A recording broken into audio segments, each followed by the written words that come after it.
Amateur Traveler is in its 20th year now, but can you imagine if I had people on the show who had never been to the destination but had just read about it or seen a movie about it?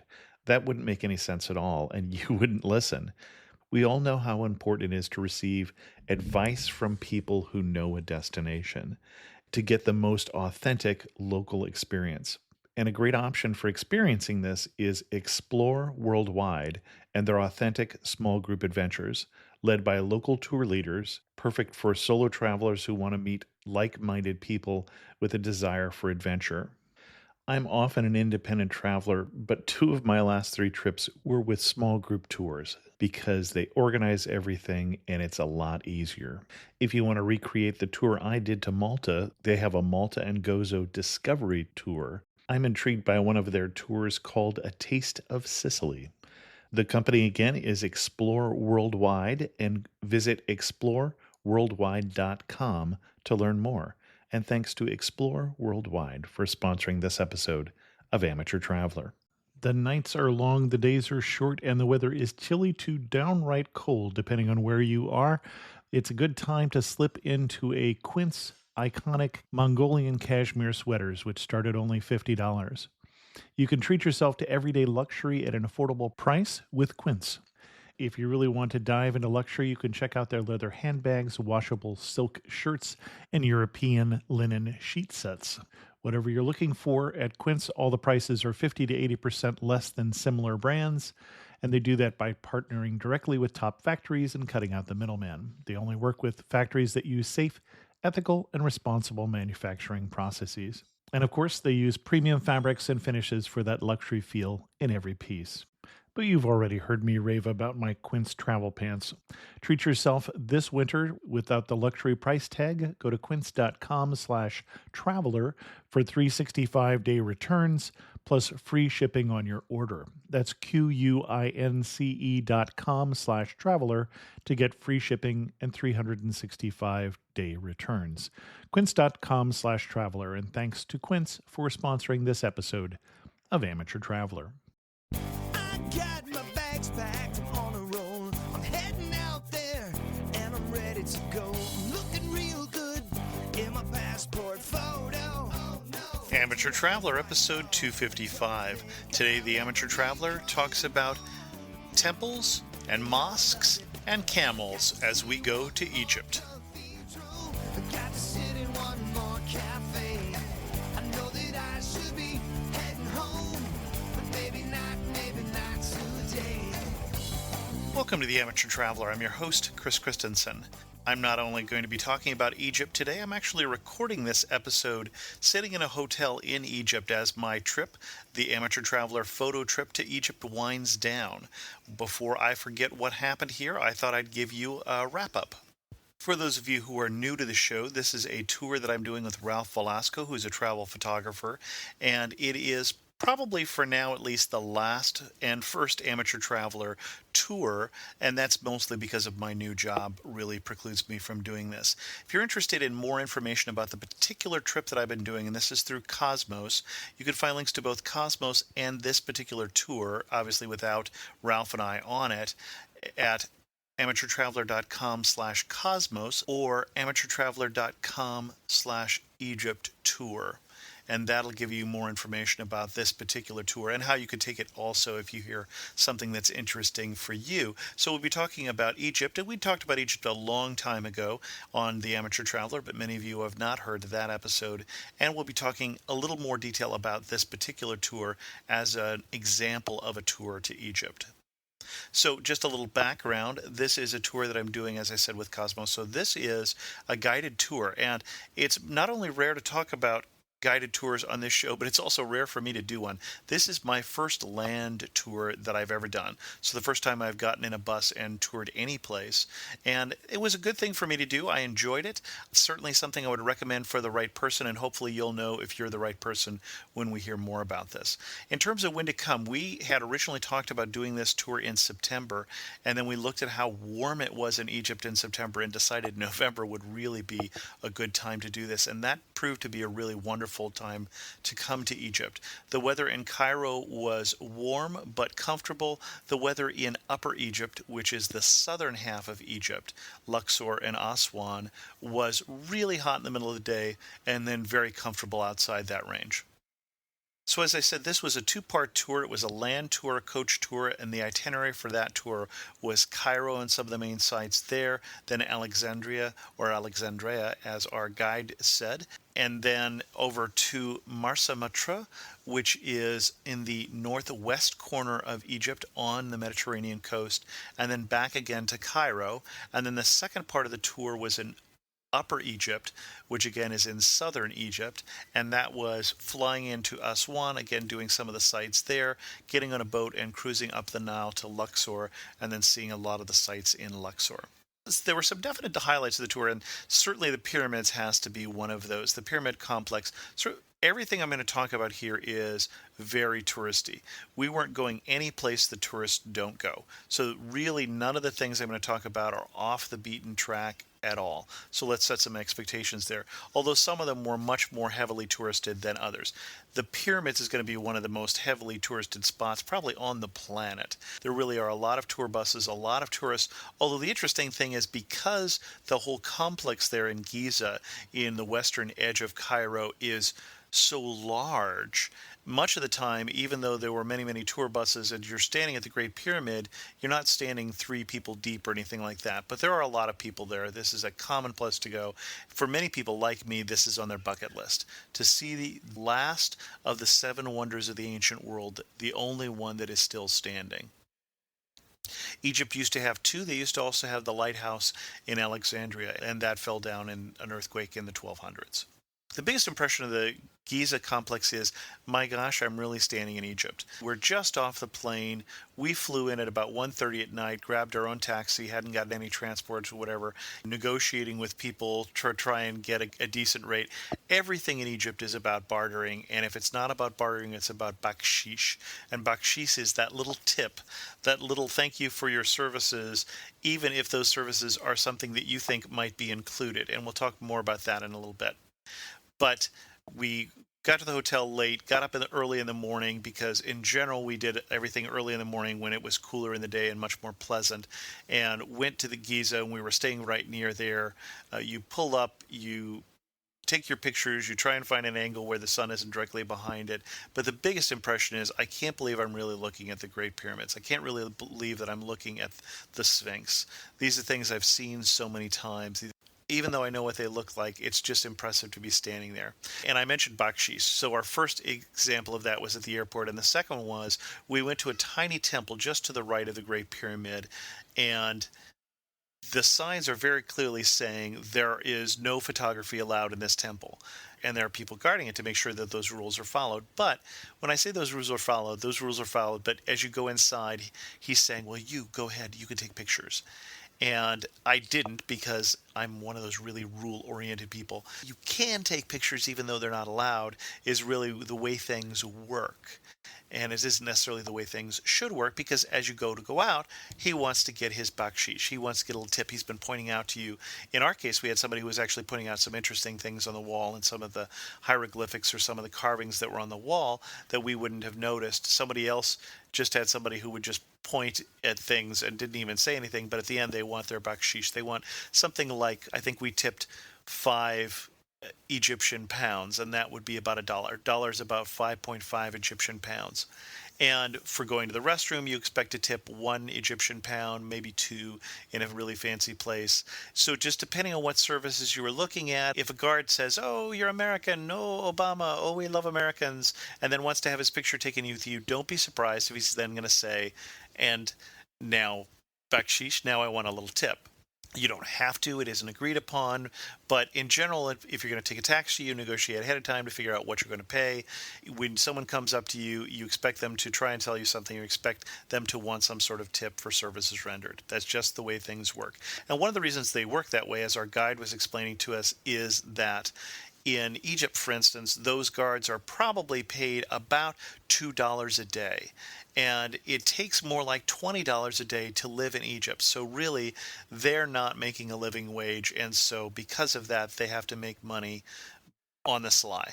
Because that's the way things run, that causes some problems. I'll talk about that a little later. And I mentioned this was a guided tour, and I've already alluded to my guide twice, so I might as well introduce you that our guide was Hisham Rahoma. And Hisham was a wonderful guide. He was an Egyptologist, and really to be a tour guide, most of the tour guides you're going to run into on the major companies here will have a lot of Egyptology. He had been guiding for about 15 years, had wonderful insights into the Egyptian culture. He is himself Egyptian and is probably, I'd say, about 50 years old or so. I don't know exactly how old Hisham was. Wonderful sense of humor, and the three things that I think really make a good guided tour, like we were doing, is one is the guide and a quality guide, and two is the people that you're with. And we did have a good group of people. Obviously, the people that were part of the Amateur Traveler and the Ralph Velasco photography tour, we spent more time with, but the other people as well really made it a wonderful trip for me. And then the third one would be the itinerary.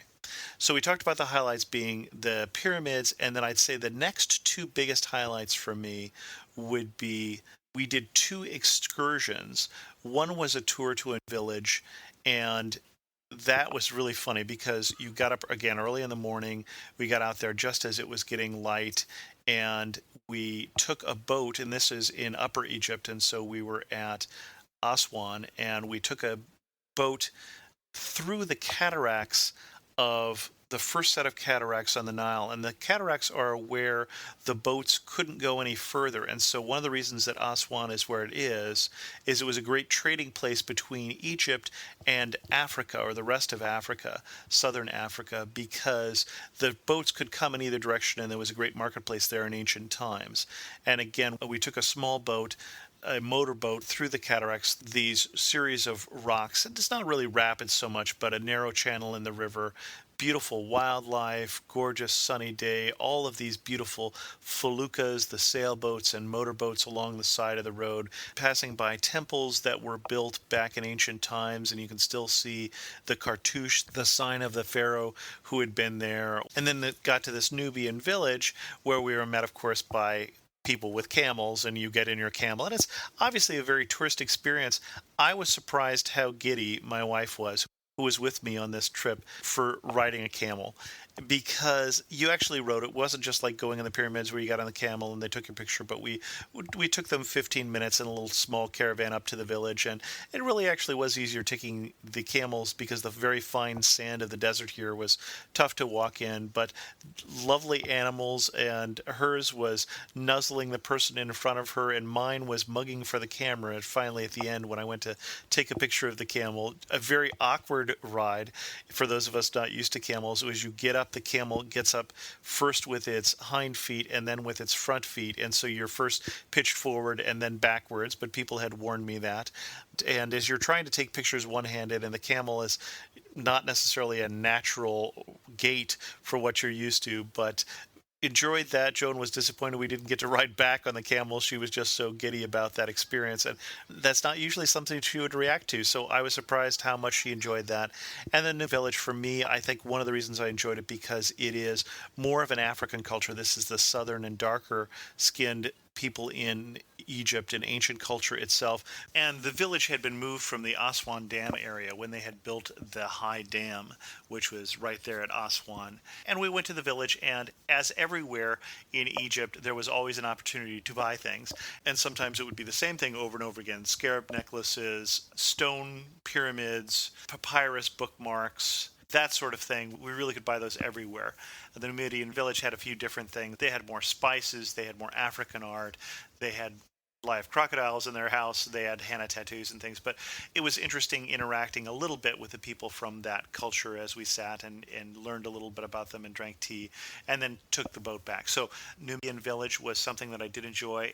And then also I enjoyed Abu Symbel, and Abu Symbel was an excursion. And that's the fine temple of Ramses II, if I have my right, Ramses and Nefertari, that are side by side there. Ramses, who thought himself a god. He was the ruler in Egypt for about 62 years in the New Kingdom, and we'll talk just a little bit about Egyptian history in a moment, but he built a fine temple there that really just told us how wonderful he was.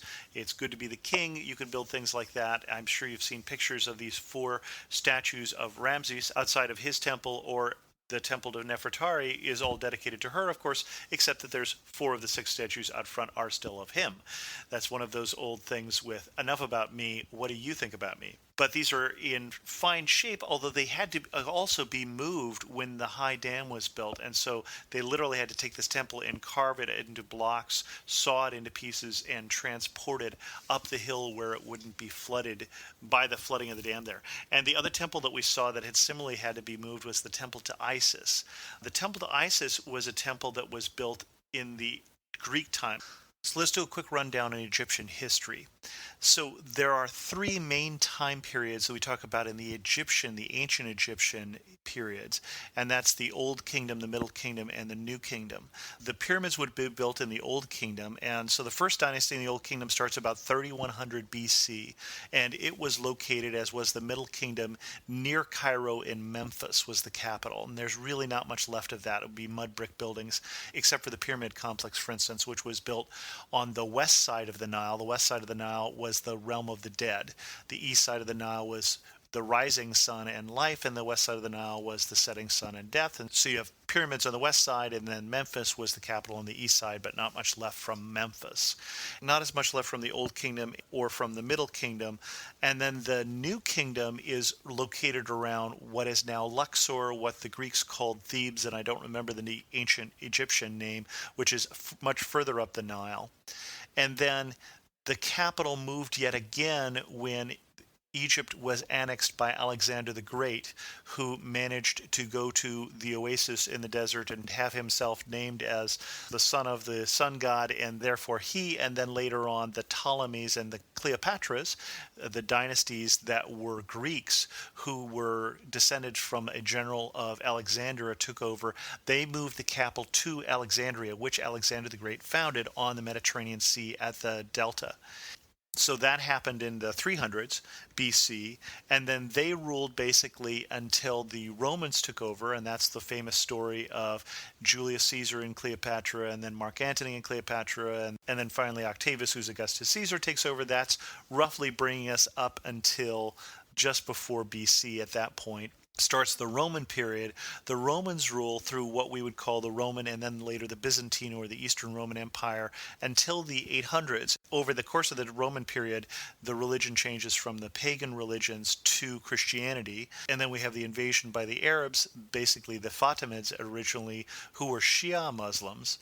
And they ruled until the 1200s, in which case then we get the rule of the Mamluks, or the slave kings, because they use a slave army, and that's until about the 1400s. And then the Ottomans take over, and they rule until basically the colonial times in the 1800s. So lots of different layers of history, and also Egypt basically from the conquest by Alexander in the 300s BC until the 1950s under Nasser is under occupation. It's being ruled by somebody else the entire time. So anyway, the Temple of Isis is predominantly a Greek and Roman temple, but to Egyptian gods, because as the Greeks ruled, they ruled basically as pharaohs when they were in Upper Egypt. And so you'd see a lot of things that have a lot of hieroglyphics on them. They're talking about the pharaoh, but the pharaoh in this case is not Ramses or somebody like that from the New Kingdom, a Egyptian pharaoh, but Ptolemy the whatever, there were 14 of them from the Greek period, who is not even Egyptian at all. Cleopatra VII is the most well-known of all the Ptolemies, and she is, again, not Egyptian. She is Greek. So talk a little bit about the itinerary. So when we were in Cairo, we saw the Giza complex with the Sphinx and the pyramids, and then we saw the National Museum in Cairo. And the National Museum is wonderful, but I'd hate to be there in the summertime. There is no air conditioning. It's a very old-style museum in terms of, if you think the kind of museum you'd walk through in Indiana Jones times, that's the museum. The most popular part of that is the treasure of Tutankhamun. And Tutankhamun is popular not because he was a particularly important king. He was a boy king. He died young, didn't do all that much, but his was the only tomb in the Valley of Kings, which is where the New Kingdom pharaohs were buried, and their tombs hidden so that people wouldn't rob them. He was the only one whose tomb was found in modern times intact, and therefore his treasure draws the most crowds. And there are still 4 pharaohs, by the way, who have not been found. So we may still have 4 more later on who will be as famous as Tutankhamun. And the next day we went to the first Egyptian Christian church, or Coptic church, Coptic being the name of the church, and it comes from the ancient word which means Egyptian. And so we went to the first Egyptian Christian church, as well as the Hanging Church, which was built on the old Roman walls, so it used to sit high above the city, so an old church there as well. And then to an old Jewish synagogue. And then we went to the Mosque of Muhammad Ali, and that is not the boxer, but the Ottoman general who took over this region in the 1800s and helped increase its power again.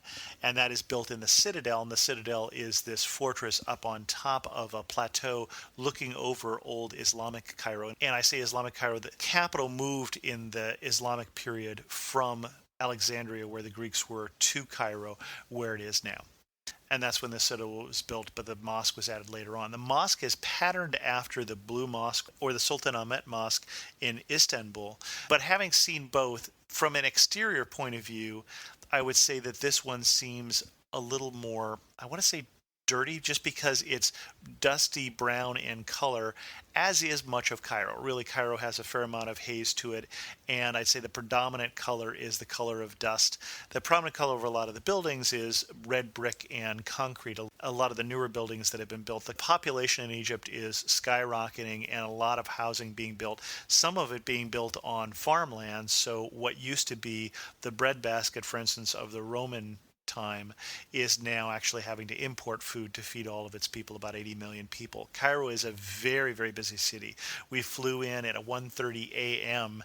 and were amazed at the amount of traffic. And Cairo traffic is an e-ticket ride. Cairo traffic is fun. If you took away the horn from a taxi driver in Cairo, I don't think they could drive at all. You tend to make what lanes are necessary, and as a pedestrian, there are very few lights and very few crosswalks, and so you learn, we were told at a young age, basically to run out into traffic and somehow get across safely. So it takes a fair amount of courage to be a pedestrian in Cairo. And then after we had seen all of that in Cairo, we went up to Alexandria. We saw the Catacombs there, which were an old necropolis, an old burial place during the Roman era. And then also the Pillar to Pompey, which is a complete misnomer. It's a pillar that was built on the site of an old Greek temple there. We saw then from the outside the fortress, which was built now where the old lighthouse of Alexandria once stood, and then also saw the palace. But the king, even though he has been run out of town, still can come into town periodically if he has permission from the government, and he still lives there if anyone does, and you can't go into the palace yet as a tourist. And then we went to El Alamein, and El Alamein, for those of you who are World War II history buffs, was the big battle in the desert where Rommel was defeated as he was pushing into Egypt to capture the Suez Canal and sever England from India, which was the intention there. And the story about the battle is very interesting, but unfortunately not as told by the museum. The museum would definitely be a pass for me. It's a story told poorly at the museum there, which is run by the Egyptian army. It really needs some major updating because, for one thing, they don't tell you anything about it, and then they really just talk about dates, and they really don't talk about the whys. And there's a lot of mannequins, some hardware, but not a very good museum. I don't think anybody on the trip seemed to get much out of it. We did go across the street to the cemetery, which was much more moving than anything we saw in the museum. Which was saddened to me because I am a big World War II history buff.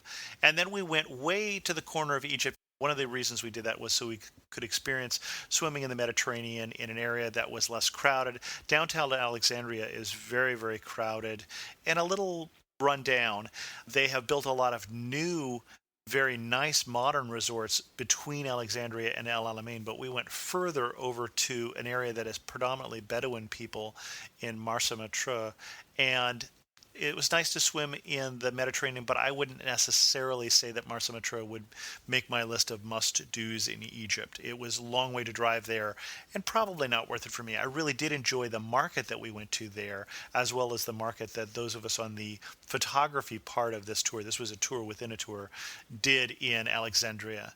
But I wouldn't drive all the way to Marsa Matruh just to do that particular market. I don't think it was that special. But that is part of the standard Cosmos itinerary, which is why we were there.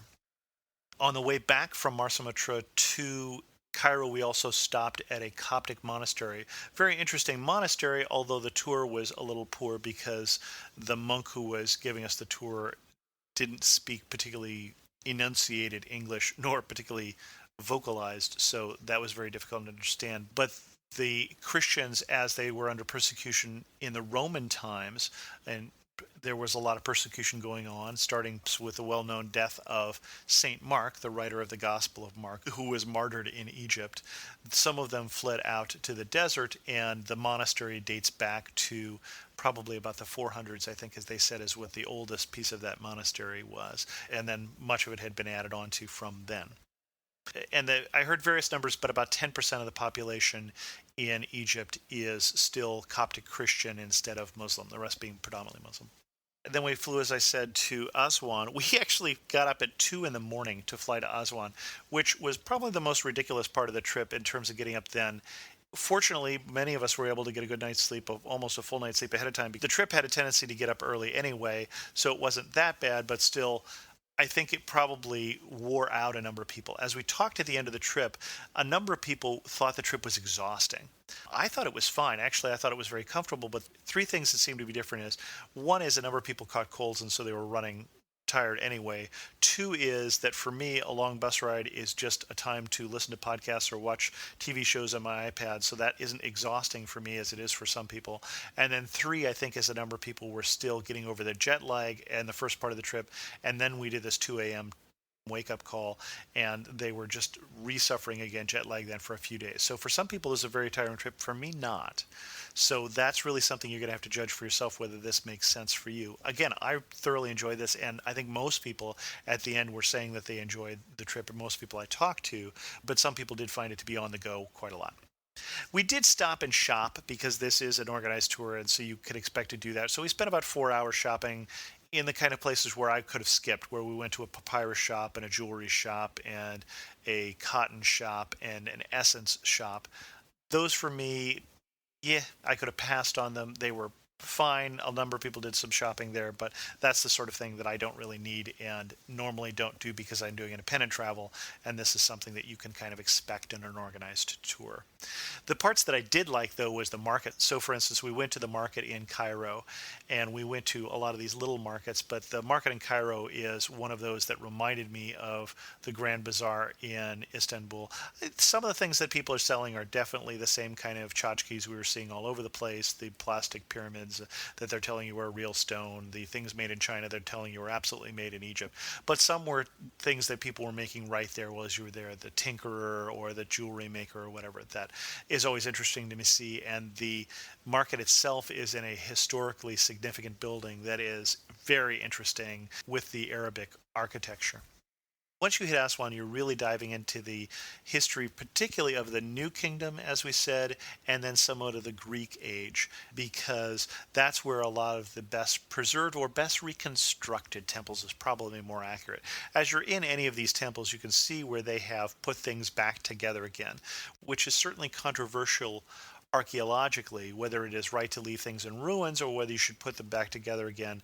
I would have to say I enjoyed, for instance, in the huge temple of Karnak in Luxor, walking into the temple and seeing this forest of large columns that gave you the impression of immensity that this temple complex had.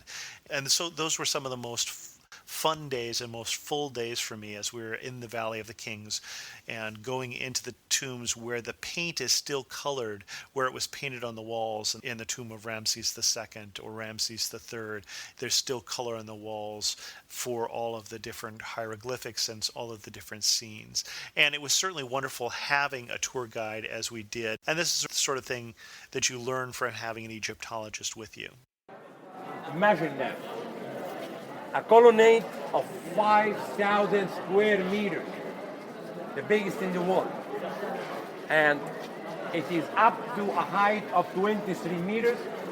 It's all covered with scenes. For one thing, for Ramses II and his father and his family. That's it. Every available space, look at that. Here is from the ceiling down to the floor. Look at the picture of Ramses when he's making the offering. He's bending towards the front. Respect to the god. And my thanks to Hisham, who definitely made this a much more enjoyable visit because of his knowledge, both of the current situation in his country, as well as all of the history that we learned from him. And that wasn't necessarily the most fascinating clip, but that was from the Temple of Karnak when I finally remembered to do an audio recording. The Valley of the Kings, the ticket that you get includes 3 tombs. We did then pay extra to do the tombs of Ramses VI and of Tutankhamun. Ramses VI being another 50 and Tutankhamun another 100 Egyptian pounds, and again about 5.5 pounds to the dollar right now. And Tutankhamun, there's not really much to see in there normally, but we happen to be very, very fortunate that archaeologists were taking the golden sarcophagus out of the inner case because they were going to clean it. And so because of our timing, even people on our tour who were a little ahead of us didn't get to see the entire sarcophagus, and you normally wouldn't get to. The mummy of Tutankhamun is also down there, but only one burial room in there is decorated. Most of the tombs have quite a lot to say on the walls, hieroglyphic stories about the kings, and we actually got to the point with the help from our guide Hasham to be able to spot, for instance, the cartouche or the name of Ramses, for instance, or of Ptolemy on some of the Greek temples. And the day that we went to the Valley of the Kings, we also saw the temple to Hatshepsut, and that is a very interesting story because this is a queen who was a regent for her stepson and decided she didn't really want to give up the power of the throne, and so she came up with the story that she was actually a man because she needed to be a man to be a pharaoh, and so she ruled as a man for a number of years, wearing the false beard and wearing the short kilt of the pharaoh and all of the usual regalia because she said she was indeed a man. And there are various accounts in terms of how good a ruler she was, but she certainly had enough allies who thought that she was good so that they helped her pull off this rather astonishing feat. But the pharaohs who followed after her, who she had been keeping off the throne, tried to destroy every single image of her as well as every single reference to her, including major damage to this amazing temple built into the side of a hill. Similarly, actually, in a lot of the temples, you can see where the early Christians were just coming off a period of persecution as there were fewer and fewer pagans who were worshiping, went into some of the tombs and chiseled off some of the gods because they thought they were false gods. Not that different from what we've seen historically in other places.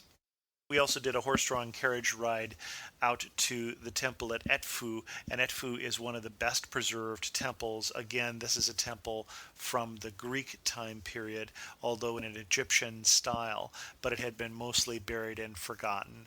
And the horse ride there itself was something because basically that turns into a horse race in 2-person carriages through the town of Etfu on the bank of the Nile there between Aswan and Luxor.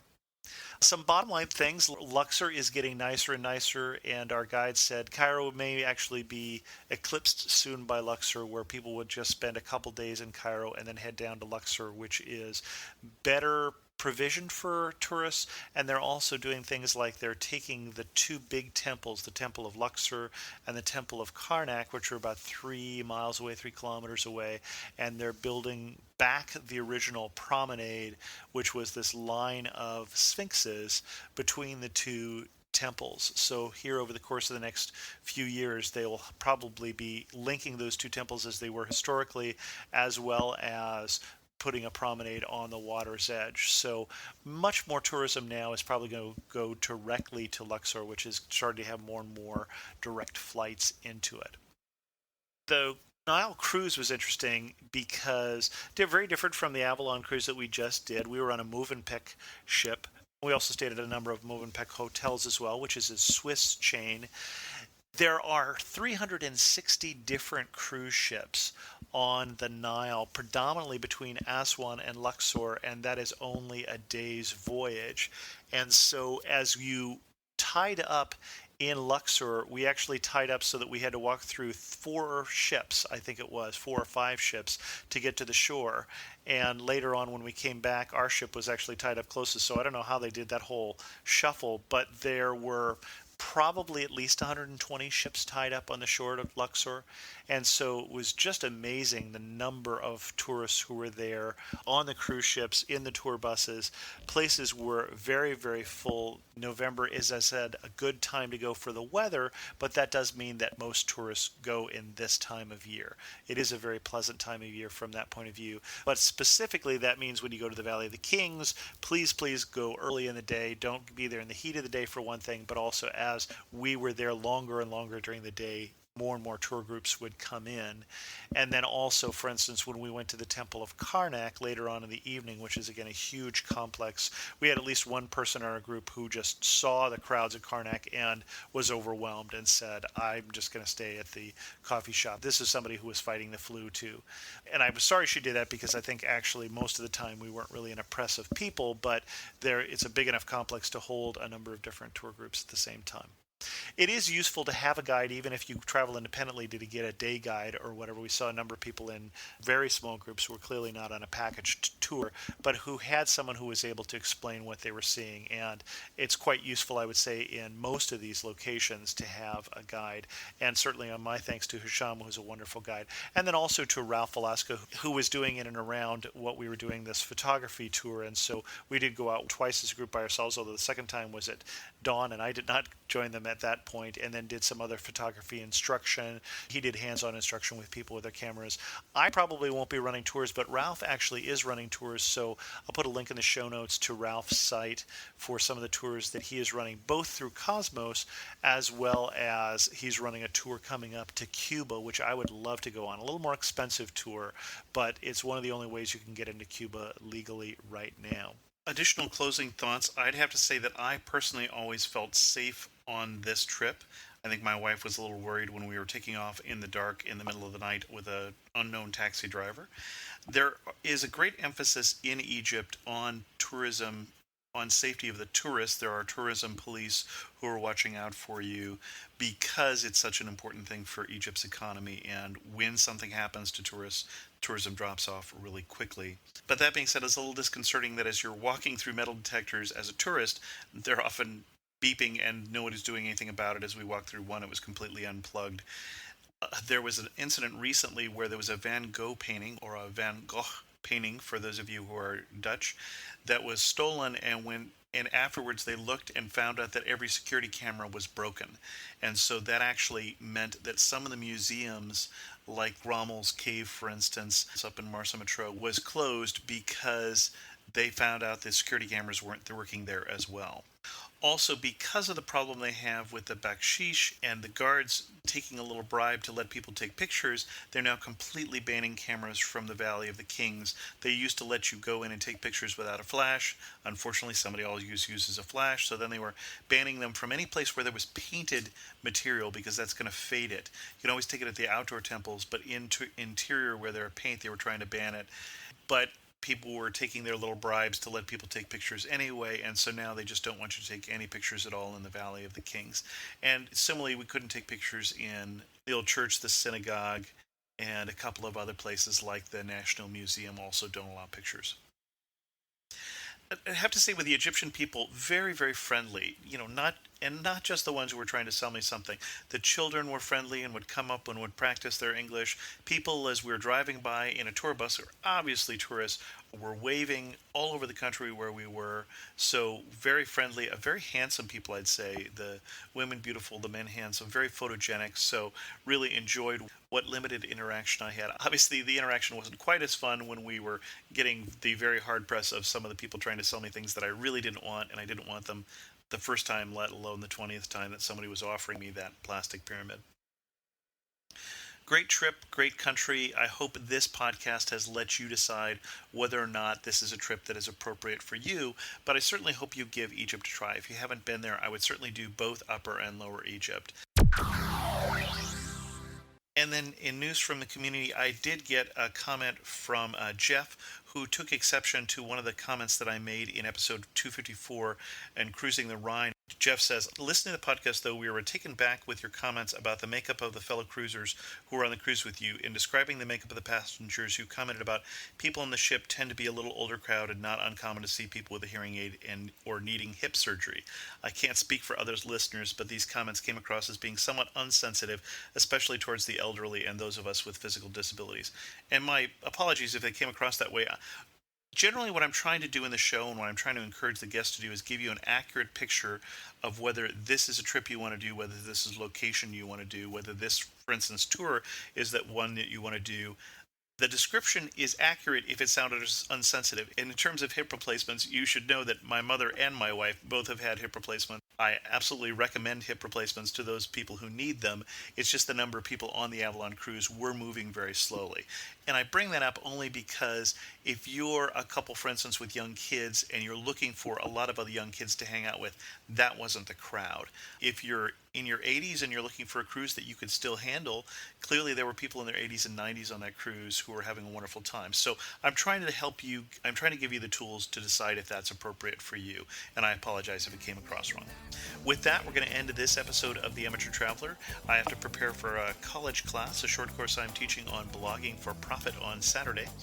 If you have any questions, feel free to send me an email at host@amateurtraveler.com or leave a comment on the episode at amateurtraveler.com. And as always, thanks so much for listening. I got to see one more cathedral. I got to sit in one more